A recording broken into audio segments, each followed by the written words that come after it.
This intro video is going to cover two lessons, 7.5 and 7.6. So we're going to talk about polynomials and then how do we add and subtract polynomials. Alright, so what is a polynomial? We have kind of some definitions to put into our notes first. It's an algebraic expression that contains one or more monomials. Algebraic expression just means that it's going to have some variables in there, so it's algebra. And then that contains one or more monomials. That means basically one or more terms. If you look at our chart down below, we can classify polynomials based on how many terms they have. Monomial that has the prefix mono stands for 1, so that has one term. Here's an example of one term, 2x squared. If you notice, there's no plus or minus signs, it's just one term. Even though there's a 2 and an x squared, they're stuck together with multiplication, so that is one term. Next we have a binomial. Binomial has the prefix bi, which stands for 2, so this has two terms.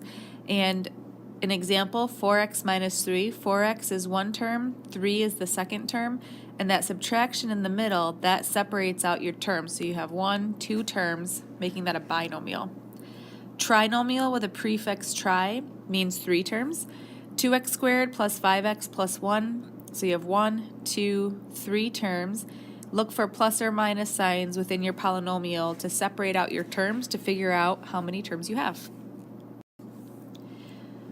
Alright, when we talk about polynomials, we will talk about the degrees of polynomials.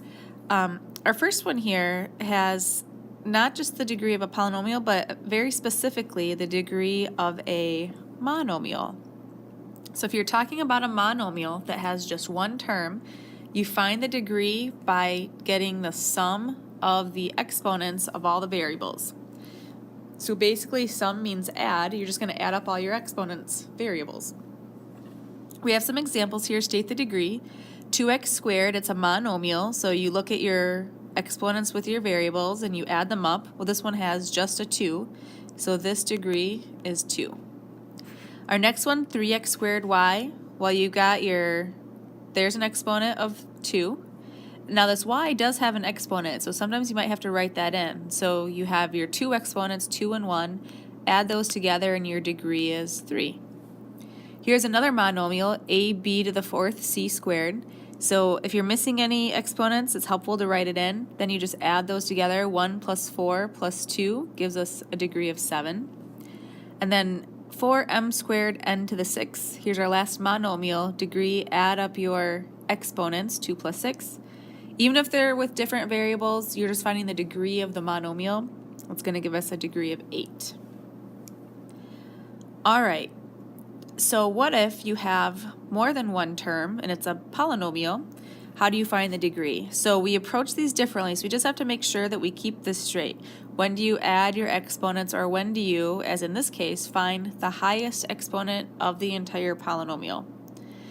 So stating the degree, we have 2x squared, or 2x to the fourth plus 6.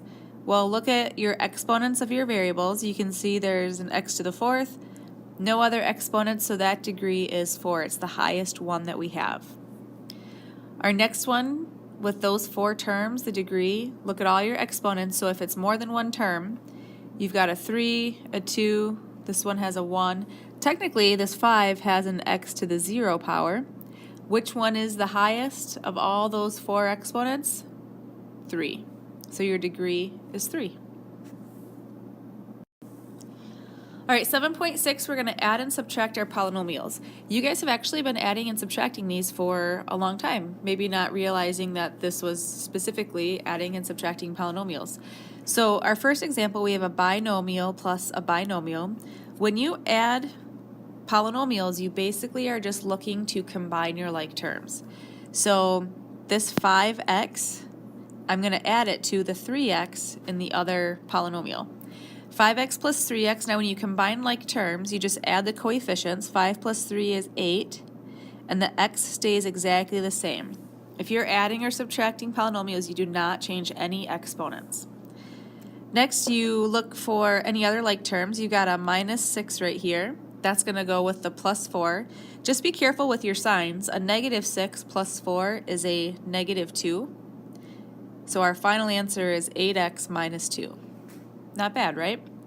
All right, so our next example, just look to combine your like terms. So 2x squared plus an x squared gives us 3x squared. Again, I'm not changing the x squared, I'm only adding the coefficients.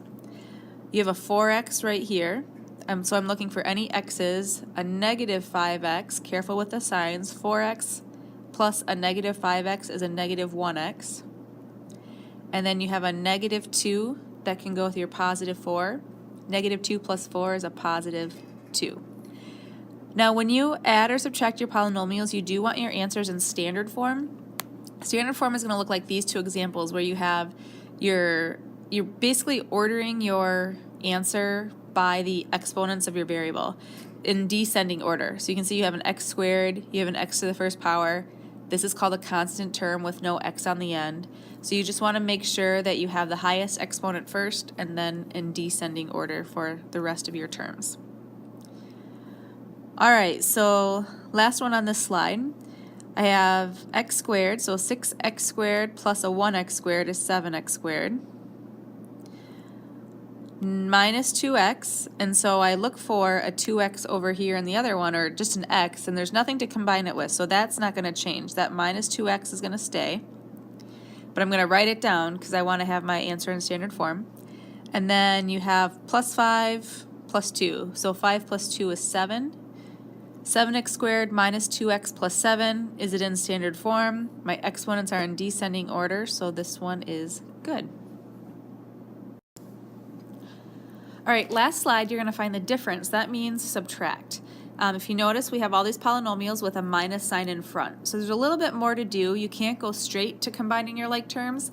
I do think kind of the easiest approach on this is to think about it like distributing. If you have that subtraction in front of your parentheses, it's like a negative 1. And if you have a negative 1 in front of a set of parentheses, you would distribute the negative 1. So negative 1 times 3x is a negative 3x. Negative 1 times 4 is a negative 4. After that, I'm going to go ahead and bring down the first polynomial, the 5x minus 6, because that didn't have a negative in front. And that's just going to go right in line with the one that we distributed the negative 1 on. Now you can combine your like terms. You have a 5x and a negative 3x. That's going to give you 2x. Then you have a negative 6 and a negative 4. So negative 6 and negative 4 give us a negative 10. That answers in standard form with the highest exponent first, x to the first power, and the constant term on the end. So how was that? You're basically just putting a negative 1, distributing a negative 1. What it really does is it changes the signs of the second polynomial that you have. So a negative 1 times 3x squared is a negative 3x squared. Negative 1 times negative 4 is a positive 4. I'm going to go ahead and just rewrite the top one so I don't get confused on what I'm doing here. 10x squared minus 5x plus 1 minus 3x squared plus 4. Any like terms? You have a 10x squared minus a 3x squared. So that's going to give you 7x squared. Next would come my x term. You have a negative 5x, and then if I look any other x's to combine it with, nope, so that's going to stay as minus 5x. And then you have a plus 1 and a plus 4. So if you add those together, you get plus 5. Answers in standard form, we're good. All right, last one. There's that minus sign in between, subtraction, so I'm just going to distribute that negative. So it's going to be a negative 1x squared, positive 4x, and negative 1. I just distributed a negative 1 throughout.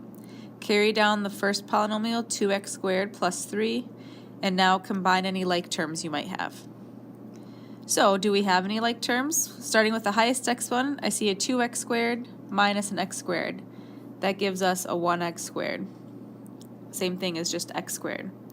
Now, if you notice, if I'm just going left to right, I have this plus 3, but I want to make sure my answer is in standard form. So since I just did the x squared term, I'm going to look for an x to the first power term.